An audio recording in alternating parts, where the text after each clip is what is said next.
Alert சேனலுக்கு வருக வருக. நான் செபி ரெஜிஸ்டர்டு ஃபினான்ஷியல் அட்வைசர் கிடையாதுங்க. நான் எஜுகேஷனல் பர்பஸுக்காக என்னுடைய பர்சனல் எக்ஸ்பீரியன்ஸை நான் ஒரு 20 வருஷமாக மார்க்கெட்டில் இருக்கேன்.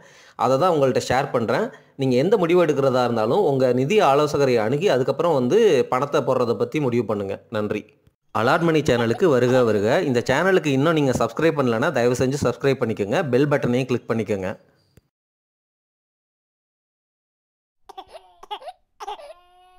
அனைவருக்கும் வணக்கம். நம்ம தொடர்ந்து ஃபண்டமெண்டல் அனாலிசிஸ் பற்றி பேசிக்கிட்டே வர்றோம். அதில் எப்படி நம்ம ஒரு ஸ்டாக்கை அல்லது ஒரு பங்கை டாப் டு பாட்டம் அனலைஸ் பண்ணி செலக்ட் பண்ணுறது, அதாவது அந்த கம்பெனி ஏதாவது நல்ல இண்டெக்ஸ்குள்ளே இருக்கா, நிஃப்டி 50 மாதிரி இண்டெக்ஸ்குள்ளே இருக்கா, இல்லை நிஃப்டி நெக்ஸ்ட் 50 இண்டெக்ஸ்குள்ளே இருக்கா, அந்த கம்பெனியோடைய ப்ரொமோட்டர் யார், அவர் எதுவும் ஷேரை ப்ளட்ஜ் பண்ணியிருக்கிறாரா, அவர் மேலே ஏதாவது கேசஸ் இருக்கா, அந்த கம்பெனியோடைய வெப்சைட்டை போய் அனலைஸ் பண்ணுறோம்.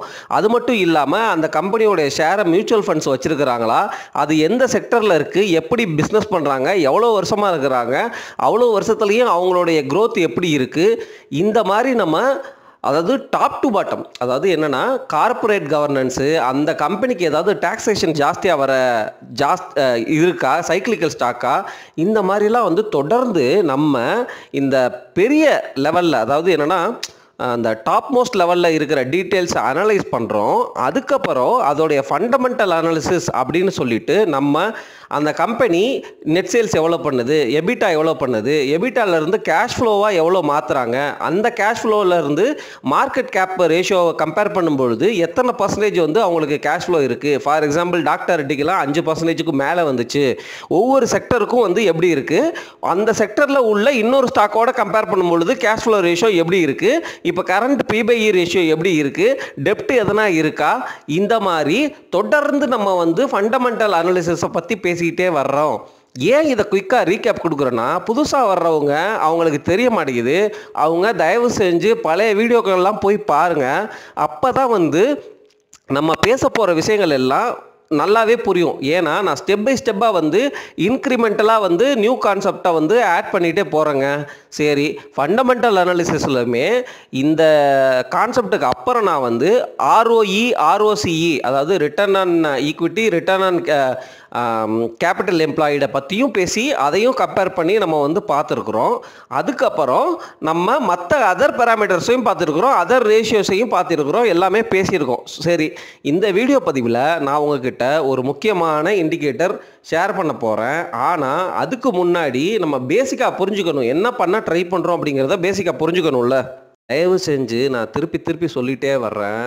ஒரு ஸ்டாக்கை வாங்குறீங்க அப்படின்னா நீங்கள் காசு போடுறீங்க, அது காசு அதிகமாக போச்சு அப்படின்னா அதை வித்தரணும். ப்ராஃபிட் இது வரைக்கும் ஸ்மால் கேப் ஸ்டாக்ஸ் வருஷம் 30% கொடுத்துருக்குறாங்க, இனிமேலும் கொடுப்பாங்க அப்படிங்கிற மாதிரி நினச்சி தயவு செஞ்சு இன்வெஸ்ட் பண்ணாதீங்க. அதுக்கு பேர் இன்வெஸ்ட்மெண்ட்டே கிடையாது, ட்ரேடிங் தான்.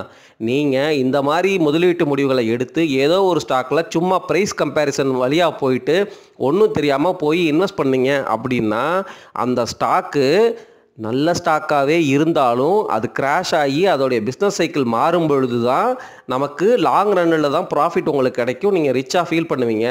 சும்மா வாங்கினோம் விற்றோம், நமக்கு சப்போஸ் நீங்கள் வாங்கின விலையிலேருந்து ஒரு 100% கீழே விழுந்துச்சு, இல்லை 50% கீழே விழுந்துச்சு, என் வாழ்க்கையே மாறப்போகுது, பெருசாக இம்பேக்ட் ஆவேன், கடனை வாங்கி போட்டிருக்கேன், அந்த மாதிரிலாம் பண்ணிங்கன்னா சத்தியமாக நீங்கள் செம்மையாக மாட்டுவீங்க ஸ்டாக் மார்க்கெட்டில். தயவு செஞ்சு அந்த தவறை பண்ணாதீங்க. நான் தொடர்ந்து அதே தான் சொல்லிகிட்டு இருக்கிறேன். எப்படி நீங்கள் ஒரு போர்ட்ஃபோலியோவை பில்டு பண்ணணும், அதாவது என்னென்னா உங்களுடைய ரிஸ்க் ப்ரொஃபைல் என்னங்கிறது உங்களுக்கு தான் தெரியும். நீங்கள் ஹெல்த் இன்சூரன்ஸு, எமர்ஜென்சி ஃபண்டு, அதுக்கப்புறம் கோல்டு, அதுக்கப்புறம் டெப்ட் ஃபண்டு, அதுக்கப்புறம் இண்டெக்ஸ் ETFஸ்லேயே நிஃப்டி 50, நிஃப்டி நெக்ஸ்ட் 50 இதுலேயுமே ஒரு போர்ஷனு, அதுக்கப்புறம் நல்ல ப்ளூ சிப் ஸ்டாக்ஸு, இதெல்லாம் பண்ணிவிட்டு ஒரு ஸ்மால் போர்ஷன் ஆஃப் அமௌண்ட்டை தான் உங்களுக்கு இந்த மாதிரி சின்ன ஸ்டாக்ஸில் பெட் பண்ண சொல்லி நான் தொடர்ந்து சொல்லிகிட்டே வர்றேன். இருந்தாலும் நம்ம மக்கள் கேட்குற ஸ்டாக்கெல்லாம் பார்க்கும்பொழுது எனக்கு ரொம்ப கவலையாக இருக்குது. அவங்கெல்லாம் இந்த மாதிரி நல்ல பிளான்டாக இருக்கிறாங்களா இல்லையா அப்படின்னு தெரியலை. சரிங்களா? ஆனாலும் ஃபண்டமெண்டல் அனாலிசிஸ் ரொம்ப இம்பார்ட்டண்ட். நான் சொல்கிறப்ப வேணால் ரொம்ப லென்த்தியாக அவங்களுக்கு தெரியலாங்க. நீங்கள் ஸ்டெப் பை ஸ்டெப்பாக கொஞ்சம் டைம் எடுத்து இதெல்லாம் புரிஞ்சுக்கிட்டீங்க அப்படின்னா டேட்டாவெல்லாம் சைட்லேயே டேரெக்டாக இருக்குது. நீங்கள் ஜஸ்ட்டு அந்த செக்டர் எப்படி இருக்குது, இந்த செக்டர் இன்னும் 10 வருஷம் கழிச்சு எப்படி இருக்கும், பூம் இருக்கா அப்படிங்கிறத நம்ம விஷுவலைஸ் பண்ணணும். இல்லையா, நல்ல ஃபினான்ஷியல் எக்ஸ்பர்ட்ஸ் நம்மளை சுற்றி சொல்லுவாங்கல்ல, நம்ம எக்கானமி எப்படி போகுது, மேக்ரோ எக்கானமியில் வந்து இவ்வளோ ஜிடிபி இவ்வளோ இன்ஃப்ளேஷன் இருக்குது, இந்த மாதிரி க்ரோத் காட்டியிருக்கிறாங்க. அமெரிக்காவில் வந்து இப்படி இம்பேக்ட் இருக்குது, அதனால் வந்து இந்தந்த செக்டரில் நமக்கு க்ரோ ஆகும். வேர்ல்டு வைடில் வந்து இந்த வருஷம் மான்சூன் வந்து கம்மி, அதனால் காஃபி விளையாது. இந்த மாதிரி நிறையா இண்டிகேட்டர்ஸ் இருக்குது. ஆட்டோ சேல்ஸ் இந்த மாதிரி தொடர்ந்து பேசிக்கிட்டே வருவாங்க. நீங்கள் இது எல்லாத்தையும் கொஞ்சம் கொஞ்சமாக வந்து கேட்டுகிட்டே வாங்க. புரியுதோ புரியலையோ தொடர்ந்து கேட்டுகிட்டே வாங்க. உங்களுக்கே வந்து நல்ல கிளாரிட்டி கிடைக்கும். அதனால் ஒரு ஸ்டாக் செலெக்ஷன் அப்படிங்கிறது ரொம்ப ரொம்ப இம்பார்ட்டண்ட். அதனால தான் நம்ம எல்லா டீட்டெயில்ஸையும் புரிஞ்சுக்க ட்ரை பண்ணுறோம். என்ன புரிஞ்சுக்க ட்ரை பண்ணுறோம்? ஒரு பிஸ்னஸ்னால் நீங்களே வந்து என்ன பண்ணுங்கள், உங்ககிட்ட என்ன இருக்குது, மாதம் மாதம் சம்பளம் வருதா, அதுதான் கேஷ் ஃப்ளோ. உங்ககிட்ட சொத்து இருக்கா, ஆமாம், அதுதான் அசட்டு. அந்த சொத்துல இருந்து நீங்கள் வந்து எவ்வளோ சம்பாதிக்கிறீங்க. சப்போஸ் கோல்டு வச்சுருக்கீங்க அப்படின்னா, கோல்டு வந்து ப்ரைஸ் ஏறிட்டே இருக்குது அப்படின்னா வருஷம்னா, அந்த அசட்டு நீங்கள் வச்சுருக்கிற அசட்டுங்கிற கோல்டு உங்களுக்கு வந்து வருஷம் வந்து சம்பாரித்து குடிச்சு உங்களை வந்து பெரிய ஆளாக்குது. இதே தான் கம்பெனிலையும் உங்களுக்கு ஏதாவது கடன் இருந்துச்சுன்னா அது வந்து உங்களுடைய டெப்ட்டு, லையபிலிட்டி. அதுதான் வந்து கம்பெனிலே லையபிலிட்டி. இப்போது நீங்கள் உங்கள் ஸ்கில்லை தான் வந்து இன்வெஸ்ட் பண்ணுறீங்க. அந்த ஸ்கில்லை இன்வெஸ்ட் பண்ணுறது அப்படிங்கிறது வந்து அதுதான் வந்து கேபிட்டல் உங்களுக்கு. ஆனால் கம்பெனிக்கு வந்து காசு போட்டு பிளான்ட்டெல்லாம் செட் பண்ணுவாங்க, அதுதான் அவங்க கேபிட்டலு. இப்போ கம்பெனி வந்து ப்ராடக்டை வந்து விற்பாங்க, அதே மாதிரி நீங்களும் உங்களுடைய ஸ்கில்லை விற்கிறீங்க, கரெக்டுங்களா? அப்போது நீங்கள் ஒரு வருஷத்துக்கு வந்து எவ்வளோ சம்பாதிக்கிறீங்க, உங்களுடைய ஆனுவல் பேக்கேஜ்னு ஒன்று இருக்குள்ள சம்பளம், அதுதான் வந்து உங்களுடைய நெட் சேல்ஸு. ஒரு உதாரணத்துக்கு சொல்கிறேன், அது கிராஸ் சேலரி தான், ஆனுவல் தான். பட் இதே தான் வந்து எவ்வளோ சேல் பண்ணுறாங்க அப்படிங்கிற மாதிரி, அதில் இருந்து எவ்வளோ ப்ராஃபிட் மார்ஜின். அதாவது என்ன ப்ராஃபிட் மார்ஜின்னா, இப்போ வந்து ஒரு கம்பெனி வந்து இவ்வளோ சேல் பண்ணுறாங்க அப்படின்னா எம்ப்ளாய்க்கு சம்பளம் கொடுக்கணும், அந்த மெயின்டெனன்ஸ் காஸ்ட் இருக்குது, போட்ட இன்ஸ்ட்ருமெண்ட்ஸ் எல்லாம் வந்து டெப்ரிஷியேட் ஆகிருக்கும், அதாவது விலை குறைஞ்சிருக்கும். ஒரு கார் வாங்கினீங்கன்னா அதோடைய விலை வந்து அடுத்த வருஷமே டிப்ரிஷியேட் ஆகும்ல, அந்த மாதிரி தான் அவங்களோட மெஷினரிஸும் டிப்ரிஷியேஷன் ஆகும். அதுக்கப்புறம் வந்து அவங்க ஏதாவது கடன் வாங்கியிருந்தாங்கன்னா அவங்களுக்கு அதுக்கு இன்ட்ரெஸ்ட் கொடுக்கணும், அப்புறம் வந்து டாக்ஸ் கட்டணும். இந்த மாதிரி விஷயங்கள் எல்லாம் கழிச்சிட்டு அவங்களுக்கு எவ்வளோ வந்து காசு வருது, அதாவது ஆனுவலாக எவ்வளோ வருது அப்படிங்கிறது தான் அது ப்ராஃபிட். இப்போது ஒவ்வொரு பிஸ்னஸுக்கும் ஒரு மாதிரி இருக்கும். அதாவது என்னென்னா, ஒரு சில பிஸ்னஸ்லலாம் ப்ராஃபிட் மார்ஜின் சொல்லுவாங்க. அதாவது என்னென்னா, நீங்கள் ஃபுட்டு கடையில் ஹோட்டலில் போய் பாருங்களேன், அவங்க வந்து என்னென்னா, நீங்கள் வந்து 100 ரூபாய்க்கு சாப்பிடுவீங்க, ஆனால் அதில் வந்து அவங்களுக்கு லாபம் ஒரு 50 ரூபாயா இருக்கும். அந்த 50 ரூபாயில் அவங்களுடைய எம்ப்ளாயி கூலி, அதுக்கப்புறம் வந்து இந்த ரியல் எஸ்டேட் வாடகை, இந்த மாதிரி அதுக்கப்புறம் வாங்குகிற அந்த அரிசி பருப்பு இந்த செலவு இதெல்லாம் கழிச்சிட்டு பார்க்குறப்போ உங்களுக்கு ஒரு 30-40 ரூபாய் இல்லை 100 மடங்கு கூட வந்து ப்ராஃபிட் இருக்கும். அதனால தான் ஒவ்வொரு செக்டருக்கும் ஒவ்வொரு மாதிரி ப்ராஃபிட் சைக்கிள், ப்ராஃபிட் மார்ஜின் இருக்கும். அப்போ நம்ம அதிகமாக இருக்கிற ப்ராஃபிட் மார்ஜின் உள்ள கம்பெனிஸை எடுத்துட்டு அதை இன்னொரு கம்பெனியோட கம்பேர் பண்ணும் பொழுது நமக்கு உங்களுக்கு அனாலிசிஸ் புரியுதுங்களா, எந்த செக்டரு எப்படி அப்படிங்கிறத புரிஞ்சுக்கிறோம். என்னென்ன நான் முன்னாடியே சொன்ன பேராமீட்டர்ஸோடு சேர்த்து இதையும் வந்து நீங்கள் யூஸ் பண்ணி நீங்கள் ஓரளவு படித்து அந்த டேட்டாவெலாம் பார்க்கும் பொழுது உங்களுக்கு நல்ல சூப்பராக நீங்களே வந்து சூஸ் பண்ணுவீங்க. அந்த ஸ்டாக் வந்து கிராஷ் ஆனாலும் 10 வருஷம் வச்சுப்பீங்க. இதிலிருந்து தான் நீங்கள் உங்களுடைய தவறுகளை குறைக்கிறீங்க. இப்படி தவறுகளை குறைச்சிக்கிறது மூலமாக தான் உங்களுடைய இன்வெஸ்ட்மெண்ட் குவாலிட்டி இம்ப்ரூவ் ஆகுது. சரி, இந்த வீடியோவில் இதோட ஜென்ரிக்காக நிறுத்திக்கிறேன். அதுக்கப்புறம் நான் பேச வந்த முக்கியமான விஷயங்களை அடுத்த ஸ்லைட்லேருந்து பார்ப்போம். இந்த ஸ்லைடில் பின்னாடி நீங்கள் பார்க்குறது காளை மாடு கிடையாது. நீங்கள் தப்பாக இன்வெஸ்ட் பண்ணிட்டீங்க ஒரு ஸ்டாக்கில் அப்படின்னா அது கறவை மாடாக மாறிடும் அப்படிங்கிறதுக்காக தான் பின்னாடி கறவை மாடு போட்டிருக்கிறோங்க. சரி, இப்போ நான் சொல்ல போகிற இண்டிகேட்டர் என்னென்னா, ஒவ்வொரு கம்பெனிக்கும் அல்லது ஒவ்வொரு ஸ்டாக்குக்கும் இந்த ப்ராஃபிட் ஆஃப்டர் டேக்ஸ் அப்படிங்கிற ரேஷியோ பர்சன்டேஜ் இருக்கும். அந்த பர்சன்டேஜை சில ஸ்டாக்ஸ், முக்கியமான ஸ்டாக்ஸை எடுத்து நம்ம கம்பேர் பண்ணலாம். எப்பொழுதுமே ஒரு நல்ல ஹை மோட் அல்லது ஹை க்ரோத் ஸ்டாக்குக்கு பார்த்தீங்க அப்படின்னா இந்த ப்ராஃபிட் ஆஃப்டர் டேக்ஸ் மார்ஜின் எவ்வளவு இருக்குது அப்படிங்கிறத கம்பேர் பண்ணுங்கள். உங்களுக்கு வந்து நல்லாவே வந்து ஈஸியாக ஐடென்டிஃபை பண்ணலாம் அந்த கம்பெனி எவ்வளவு ரிச்சான கம்பெனின்னு. ப்ராஃபிட் ஆஃப்டர் டேக்ஸ்னால் என்னங்க, ஒன்றும் இல்லை, 100 ரூபாய் நீங்கள் போடுறீங்க அப்படின்னா 50 ரூபாய் சம்பாதிக்குதுன்னா அதுவும் வந்து after the tax and interest அந்த மாதிரி, சரிங்களா? நெட்டாக அந்த கம்பெனிக்கு 50 ரூபா வந்து நிற்கிதுன்னா சூப்பர் கம்பெனி அப்படின்னு தானே அர்த்தம். அதுக்காக எல்லா செக்டர்லையும் வந்து இன்வெஸ்ட் பண்ணாமல் ஒரே செக்டரில் வந்து நிறையா கம்பெனிஸ் வந்து இந்த மாதிரி வந்து ரிச்சாக இருக்கிறாங்க அப்படின்னா பிஸ்னஸ் சைக்கிள் சேஞ்ச் ஆச்சுன்னா அவங்களுடைய அந்த ப்ராஃபிட் ஆஃப்டர் டேக்ஸ் மார்ஜின் வந்து ஓவர் த பீரியட் வந்து அப்படியே கொஞ்சம் கொஞ்சமாக குறைஞ்சிக்கிட்டே வரும். அதுக்கப்புறம் திருப்பி இன்க்ரீஸ் ஆகும், சரிங்களா? இதுதான் பிஸ்னஸ் சைக்கிள். சில ஸ்டாக்ஸ்லாம் வந்து சைக்கிளிக்கல் நேச்சர் தான் இருக்கும். அந்த சைக்கிளிக்கல் பூம் இருக்கிறப்போ வந்து பார்த்திங்கன்னா பயங்கரமாக இருக்கும். அதுக்கப்புறம் வந்து பார்த்திங்கன்னா கம்ப்ளீட்டாக அதில் பாதாளத்துக்கு போகும். இருந்தாலும் நான் வந்து அப்சர்வ் பண்ண வரைக்கும் நீங்கள் செலக்ட் பண்ணுற ஸ்டாக்கெல்லாம் காசே வராது, கேஷ் ஃப்ளோ இருக்காது, ஹை வந்து டெப்ட் இருக்கும், கடன் இருக்கும், அவங்களுக்கு பெருசாக அசட்டே இருக்காது. மியூச்சுவல் ஃபண்டும் யாரும் வச்சுருக்கிற மாட்டாங்க. ப்ரொமோட்டர் பற்றி யாரும் தெரியாது. அந்த செக்டர்லேயே வந்து அவங்க ரொம்ப சின்ன கம்பெனியாக இருப்பாங்க. இந்த மாதிரி ஏகப்பட்ட விஷயங்கள் இருக்கிற நெகட்டிவ் கம்பெனியில் நீங்கள் முதலீடு பண்ணும்போது ஹை ரிஸ்க் எடுக்கிறீங்க அப்படிங்கிறத புரிஞ்சுக்கோங்க. நான் என்ன சொல்ல வரேங்கிறது உங்களுக்கு ஆல்ரெடி புரிஞ்சிருக்கும். பட் இருந்தாலும் ஓகே, நம்ம இந்த ப்ராஃபிட் ஆஃப்டர் டேக்ஸ் இந்த இண்டிகேட்டரை யூஸ் பண்ணி சில இம்பார்ட்டன்ட் கம்பெனிஸ், சரிங்களா, எனக்கு ரேண்டமாக வந்து தோணுன கம்பெனிஸை நான் வந்து கம்பேர் பண்ணி உங்கள்கிட்ட வந்து காட்டுறேங்க. இந்த ஸ்லைடில் ஐடிசியையும் ஹிந்துஸ்தான் யூனிலிவரையும் கம்பேர் பண்ணுறோம். எதன் அடிப்படையில்னா ப்ராஃபிட் ஆஃப்டர் டேக்ஸ் மார்ஜின் அந்த பர்சன்டேஜ் அடிப்படையில் கம்பேர் பண்ணுறோம். ஜென்ரலாகவே இந்த ப்ராஃபிட் ஆஃப்டர் டேக்ஸ் மார்ஜின் வந்து ஹையாக இருக்குது அப்படின்னா அந்த கம்பெனி வந்து நல்ல கம்பெனி, நல்லா சம்பாதிக்குது அப்படிங்கிறது அர்த்தம். அப்போது அதுக்கு வந்து என்ன வேல்யூவேஷன் இருக்குது அப்படிங்கிற மாதிரி பார்க்கணும். வேல்யூவேஷனாக நான் பிபிஐ ரேஷியோ மற்ற பேராமீட்டர்ஸ்லாம் பார்க்கணும். அதாவது டாப் அனாலிசிஸ் பண்ணதுக்கப்புறம் அதுக்கப்புறம் வந்து இந்த அனாலிசிஸ் பிரகாரம் வேல்யூவேஷன் நல்லா இருந்துச்சுன்னா வாங்கிடலாம். இப்போது ஐடிசியையும் ஹெச்யூஎல்லையும் பார்க்கும்போது ஸ்ட்ரெயிட்டாகவே உங்களுக்கு தெரியுது ப்ராஃபிட் ஆஃப்டர் மார்ஜின் பர்சன்டேஜ் வந்து யாருக்கு அதிகமாக இருக்குது இப்போதைக்கு அப்படின்னா ஐடிசிக்கு தான் அதிகமாக இருக்குது. பாருங்களேன், 30, 25, 23, 25, 27ன்னு, சரிங்களா. ஆனால் ஹிந்துஸ்தான் யூனிலிவருக்கு 14, 15, 15, 14, 14% தான் வந்து வருது. ஸோ ஐடிசி பெட்டர் கம்பெனியாக தெரியுது. ஆனால் ஐடிசியோடைய profit before interest depreciation tax margin பர்சன்டேஜை பாருங்கள். அந்த ஃபஸ்ட்டு லைனு, அந்த ஃபஸ்ட்டு லைனையும் அந்த last line profit after tax margin பர்சன்டேஜையும் கம்பேர் பண்ணும் பொழுது உங்களுக்கு கேப் நிறையா இருக்குது பாருங்கள். 10க்கு மேலே கேப் இருக்குது, சரிங்களா. ஆனால் ஹெச்யூஎல்ல அந்த profit before interest depreciation tax மார்ஜினையும் ப்ராஃபிட் ஆஃப்டர் டேக்ஸ் மார்ஜினையும் கம்பேர் பண்ணுங்களேன், அந்த கேப் வந்து ஒரு 2-3% வந்து கம்மியாக இருக்குது. காரணம் வந்து என்னென்னா ஐடிசி சிகரெட் கம்பெனி அப்படிங்கிறதுனால அவங்களுக்கு ஜிஎஸ்டி ஸ்லாபில் ஹையஸ்ட் ஸ்லாப் இருக்கும். அதனால் அவங்க அதிகமாக டேக்ஸ் பே பண்ணுறாங்க.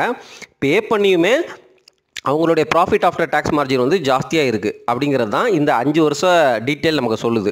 ஆனால் நீங்கள் அந்த சார்ட்டை கூர்ந்து கவனிக்கணுங்க. 10 வருஷத்துக்கு சார்ட்டு கொடுத்துருக்கேன் பாருங்கள். ப்ராஃபிட் ஆஃப்டர் டேக்ஸ் மார்ஜின் வந்து பார்த்தீங்க அப்படின்னா ஃபஸ்ட்டு 3 வருஷத்துக்கு பாருங்கள் கம்மியாக இருக்குது, அதுக்கப்புறம் இன்க்ரீஸ் ஆகிருக்கு, அதுக்கப்புறம் வந்து இப்போ 27ன்னு இருக்குது. அப்போ 27ஓட கம்பேர் பண்ணும்போது உங்களுக்கு வந்து அந்த சார்ட் பேட்டர்ன் உங்களுக்கு தெரியுது பாருங்கள்.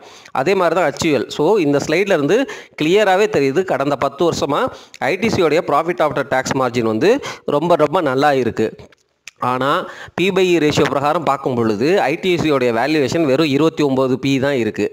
ஆனால் ஹெச்யூஎலுக்கு 50 பிஇக்கு மேலே இருக்குது, சரிங்களா. அப்போது யோசிச்சுக்கோங்க எந்த கம்பெனி நல்ல கம்பெனி அப்படின்னு. ஐடிசியும் ஹெச்யூஎல்லும் ரொம்ப ரொம்ப நல்ல கம்பெனி. அதுக்குள்ளே எது பெட்டரான கம்பெனிங்கிறத தான் நம்ம மீன் பண்ணோம், சரிங்களா. நம்ம ஃபில்டர் பண்ணி குவாலிட்டியாக நம்ம வந்து எடுக்கிறோம். சரி, இந்த ஸ்லைடில் ரிலையன்ஸையும் ஓஎன்ஜிசியையும் பார்ப்போம். ரிலையன்ஸும் ஓஎன்ஜிசியும் பாருங்கள், வேறு செக்டரில் உள்ள company, oil exploration and drilling and refinery related companies. ஆனால் ஓஎன்ஜிசி வந்து ஆயில் எக்ஸ்ப்ளோரேஷன் கம்பெனி மட்டும்தான். அவங்க வந்து அந்த ரிஃபைன்டு ப்ராடக்டை வந்து ஹெச்பிசிஎல் அந்த மாதிரி கம்பெனிஸ் தான் பண்ணுவாங்க. கச்சா எண்ணெயினால் இந்தியாவுக்கு என்ன இம்பேக்ட்னு தனியாக ஒரு வீடியோ போட்டிருக்கேன். அந்த வீடியோவை பார்த்தீங்கன்னா உங்களுக்கு புரிஞ்சிடும். சரி, இந்த ஸ்லைடில் ரிலையன்ஸையும் ஓஎன்ஜிசியையும் ப்ராஃபிட் ஆஃப்டர் டேக்ஸ் மார்ஜின் பாருங்கள். வெறும் 2% தான் இருக்குது ஓஎன்ஜிசிக்கு. எந்த வருஷம்? 2020. சரி, கொரோனா விட்டுருங்க. 2, 5, 9, 4, 8. அதே இது ரிலையன்ஸுக்கு பாருங்கள் 6, 9, 8, 7. ஸோ ஓவராலாக இந்த செக்டரே ப்ராஃபிட் ஆஃப்டர் டேக்ஸ் மார்ஜின் வந்து கம்மியாக இருக்கிற செக்டருங்கிறத நம்ம புரிஞ்சுக்கணும், சரிங்களா. அதுவும் இல்லாமல் இந்த செக்டரில் உள்ள ரிலையன்ஸ் மாதிரி கம்பெனிஸ்க்கெலாம் நிறையா கடன் இருக்கும். அப்போ கடனும் இருக்குது, ப்ராஃபிட் ஆஃப்டர் டேக்ஸ் மார்ஜினும் கம்மியாக இருக்குது. அப்போ வந்து இந்த மாதிரி கம்பெனிஸுக்கெல்லாம் கொஞ்சம் ரிஸ்க் ஜாஸ்தியாக இருக்குது. என்ன தான் லார்ஜ் கேப்பாக இருந்தாலும் இதுக்கெல்லாம் ரிஸ்க் ஜாஸ்தியாக இருக்குங்கிறத புரிஞ்சுக்கணும். ஆனால் இந்த கம்பெனிக்கு ரிலையன்ஸுக்கு நிஃப்டி 50ல் இண்டெக்ஸில் ஹை வேல்யூ இருக்குது. அதனால் டிமாண்ட் ஜாஸ்தியாக இருக்குது. ரிலையன்ஸ் தான் இந்தியாவிலேயே மிகப்பெரிய நிறுவனம். அதனால் நம்ம அனில் அம்பானிங்கிற முகேஷ் அம்பானி ஃபேமிலியை வந்து நம்பி நம்ம முதலீடு பண்ணுறோம். ஏன்னா அவங்களுடைய பிஸ்னஸ்ஸு ரிஸ்க் டேக்கிங் எபிலிட்டி வந்து நம்ம இந்தியாவில் உள்ள எல்லாத்துக்கும் தெரியும். அதனால் வந்து அந்த ஆங்கிளில் நம்ம வந்து இன்வெஸ்ட் பண்ணுறோம், சரிங்களா. ஆனாலும் அவங்க பண்ணுற அந்த ரிலையன்ஸ் கம்பெனிக்கு ப்ராஃபிட் ஆஃப்டர் மார்ஜின் பர்சன்டேஜ் எவ்வளோ இருக்குன்னு பார்த்துக்கோங்க. அந்த சார்ட்டையும் பாருங்கள். 10 வருஷத்துக்கு ஏறி இருக்குது, அதுக்கப்புறம் இறங்கிட்டு மறுபடியும் ஏறிட்டு அப்படியே இறங்குது, சரிங்களா. ஆனால் இது 1% மட்டுமே கிடையாதுங்க.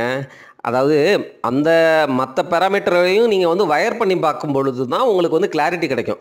இந்த இண்டிகேட்டர் பிரகாரம் நான் இப்படி ஃபீல் பண்ணுறேன், சரிங்களா? நாளைக்கே வந்து இன்னொரு ஸ்லைடில் நான் வந்து சொல்கிறேன் என்ன காரணங்கிறத பியூட்டிஃபுல்லாக அந்த எய்ஷரையும் ஹீரோ மோட்டரையும் கம்பேர் பண்ணி ஒரு ஸ்லைடு போட்டிருக்கேன். அதில் வந்து நான் உங்களுக்கு எக்ஸ்பிளைன் பண்ணுறேன். பேட்டா இந்தியா, ரிலாக்ஸா ஃபுட்வேர் கம்பெனிஸை வந்து நம்ம வந்து இப்போ அனலைஸ் பண்ணிடலாம். இதில் வந்து பாருங்களேன், ப்ராஃபிட் ஆஃப்டர் டேக்ஸ் மார்ஜின் வந்து இந்த பீரியடில், இப்போ இருக்கிற கரண்ட் பீரியடில் ரொம்ப கம்மியாகவே வந்து குறைஞ்சிருக்கு. ஆனால் அதுக்கு முன்னாடி இருந்த பீரியடில் இதை விட கொஞ்சம் பெட்டராக இருந்திருக்கு, சரிங்களா? ஸோ சப்போஸ் இந்த கன்சம்ஷன் வந்து நம்ம நாட்டில் இருக்கிற இந்த இன்ஃப்ளேஷன், இந்த கே ஷேப் ரெக்கவரின்னு சொல்கிறாங்கல்ல, அதாவது அதிகமாக பணம் இருக்கிறவங்க மட்டும்தான் அந்த ப்ரீமியம் ப்ராடக்ட்ஸ், ப்ரீமியம் காரு, ப்ரீமியமாக இருக்கிற அந்த HUL பிராண்ட்ஸ் லைக் டவ், அந்த மாதிரி நார்மல் சோப்பு வாங்குறவங்க, நார்மல் அதாவது நம்ம மிடில் கிளாஸ் பீப்புள், அந்த மாதிரி பீப்புளெலாம் வந்து வாங்குகிற அந்த கன்சம்ஷன் குறைஞ்சிருக்கிறதுனால தான் இந்த பேட்டா இண்டியா, ரிலாக்ஸா மாதிரி ஃபுட்வேர் கம்பெனியோடைய ப்ராஃபிட் ஆஃப்டர் டேக்ஸ் மார்ஜின் வந்து ரொம்ப குறைஞ்சிருக்கு. ஏன்னா வந்து அவங்கள்ட்ட காசு இல்லை, பையிங் பவரே கிடையாது. மிடில் கிளாஸ் பீப்புள்கிட்ட இப்போ அந்த பர்ச்சேசிங் பவரே குறைஞ்சி போச்சு. அப்போது அவங்கள்ட்ட போயிட்டு நீங்கள் விலை அதிகமாக வச்சு விற்றீங்கன்னு வச்சுக்கோங்க, வாங்க மாட்டாங்க, லோக்கல் பிராண்டுக்கு போயிடுவாங்க. அதனால் companies are forced to reduce their profit margin. அதனால் அவங்களுடைய மார்ஜின் வந்து குறைச்சி இப்போ சேல் பண்ணிகிட்டு இருக்கிறாங்க அப்படிங்கிற மாதிரி தான் நம்ம புரிஞ்சுக்கணும். சப்போஸ் வந்து நம்மளுடைய கன்சம்ஷன் இன்க்ரீஸ் ஆச்சு அப்படின்னா மறுபடியும் உங்களுக்குலாம் வந்து ப்ராஃபிட் ஆஃப்டர் டேக்ஸ் மார்ஜின் வந்து இன்க்ரீஸ் ஆக வாய்ப்புகள் அதிகம் அப்படிங்கிறது தான் நம்ம எடுக்க வேண்டிய ஸ்டாண்டு. இப்போது ஃப்யூச்சரில் இன்க்ரீஸ் ஆகிறதுக்கு வாய்ப்பு இருக்கா? கண்டிப்பாக இருக்குது. ஆனால் நம்ம வேல்யூவேஷனை போய் செக் பண்ணி பார்த்தா ரெண்டு கம்பெனியுமே PBI ரேஷியோ ரொம்ப ஜாஸ்தியாக தான் இருக்குது. சப்போஸ் நல்லா கரெக்டாகி நல்ல வேல்யூவேஷனுக்கு வந்துச்சுன்னா வேணால் நம்ம கன்சிடர் பண்ணுறதை பற்றி யோசிக்கலாம். நீங்கள் இந்த 10 வருஷம் சார்ட்டையும் வந்து பார்த்துக்கோங்க. வேறு செக்டரில் உள்ள நல்ல பாப்புலரான 2 ஸ்டாக்ஸை எடுத்து கம்பேர் பண்ணுறேன். இப்போது ஐடி செக்டரில் வந்து டிசிஎஸையும் இன்ஃபோசிஸையும் பார்க்கும்பொழுது பாருங்கள், ரொம்ப ஸ்டேபிளாக இருக்குது. பட் அட் த சமயம் வந்து இந்த 10 வருஷமாக வந்து அவங்களுடைய ப்ராஃபிட் ஆஃப்டர் டேக்ஸ் மார்ஜின்ங்கிறது வந்து அப்படியே கொஞ்சம் கொஞ்சமாக குறைஞ்சிக்கிட்டே தான் வருது, சரிங்களா? ஆனாலும் இருந்தாலும் 18 to 20 பாருங்கள், டிசிஎஸ்க்கு வந்து 20% அப்படிங்கிற மாதிரி இருக்குது. இப்போ 19%, ஆனால் இன்ஃபோசிஸுக்கு 17, கிட்டத்தட்ட ஒரே ரேஞ்சு தான், சரிங்களா? அதாவது 20% வந்து ப்ராஃபிட் ஆஃப்டர் டேக்ஸ் மார்ஜின் அப்படிங்கிறத பார்த்துக்குங்க. ஆனால் வந்து ஐடிசிக்கெல்லாம் வந்து 30% கிட்ட இருந்துச்சா, அந்த மாதிரி. ஸோ எந்த செக்டரில் எவ்வளோ ப்ராஃபிட் ஆஃப்டர் டேக்ஸ் மார்ஜின் இருக்குது அப்படிங்கிறத வந்து புரிஞ்சுக்குங்க. இப்போ டிசிஎஸும் இன்ஃபோசிஸும் ரெண்டுமே கிட்டத்தட்ட ஒரே மாதிரி தான் இருக்கிற மாதிரி தான் எனக்கு ஃபீலிங்கு. ஸ்லைட்டாக வந்து 1% 2% டிசிஎஸ் அதிகமாக இருக்குது, சரிங்களா? இருந்தாலும் வந்து பாருங்கள், ஆமாம், ஓவராலாகவே வந்து டிசிஎஸ் தான் கொஞ்சம் பெட்டராக இருக்குது, சரிங்களா? 2021 மட்டும்தான் இப்போ இன்ஃபோசிஸ் 19.33, அவங்களும் 19.83. இருந்தாலும் இந்த 10 வருஷம் சார்ட்டை பார்க்குறப்போ இன்ஃபோசிஸ் வந்து ரொம்ப குறைஞ்சிக்கிட்டே வருது.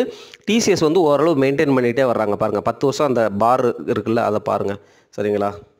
நம்ம டாக்டர் ரெட்டியையும் சிப்லாவையும் நல்லாவே அனலைஸ் பண்ணியிருந்தோம். ரெண்டுமே ரொம்ப பியூட்டிஃபுல்லான ஸ்டாக்ஸ் தான்.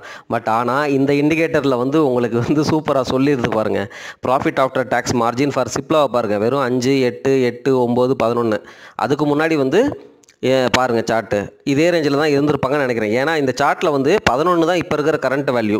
அதோடையே வந்து நீங்கள் வந்து லைன் போட்டிங்கன்னா வந்து 10 வருஷத்துக்கு முன்னாடியும் அதே 11% தான் இருந்திருக்கும் போல இருக்குது. ஆனால் டாக்டர் ரெட்டியோடைய ப்ராஃபிட் ஆஃப்டர் டேக்ஸ் மார்ஜினை பாருங்கள், இப்போ 19 இருக்குது, 18. சரி, இது ரெண்டும் வந்து ரொம்ப அதிகமாக இருக்குது இந்த 2 வருஷத்தில் அப்படிங்கிற பார் புரிஞ்சுக்கலாம்.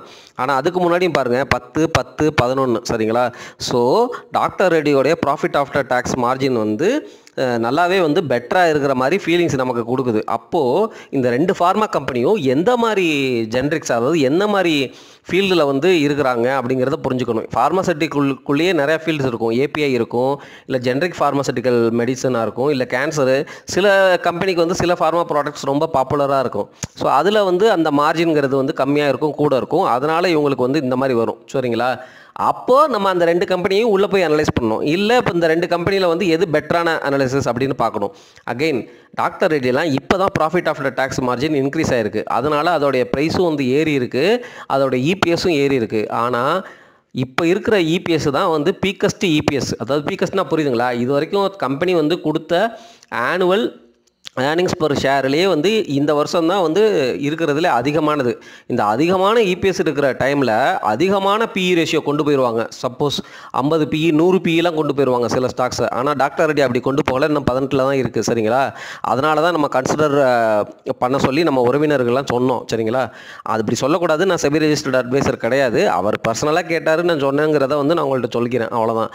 அதுக்கப்புறம் இந்த ஸ்டாக் வந்து இவ்வளோ இபிஎஸ் தான் பீக்கஸ்ட் பெர்ஃபார்மன்ஸ் இருக்கும்போது 100 பி இருக்கும்போது நீங்கள் மாட்டினீங்க, அவ்வளோதான், கிராஸ் ஆச்சுன்னா போச்சு.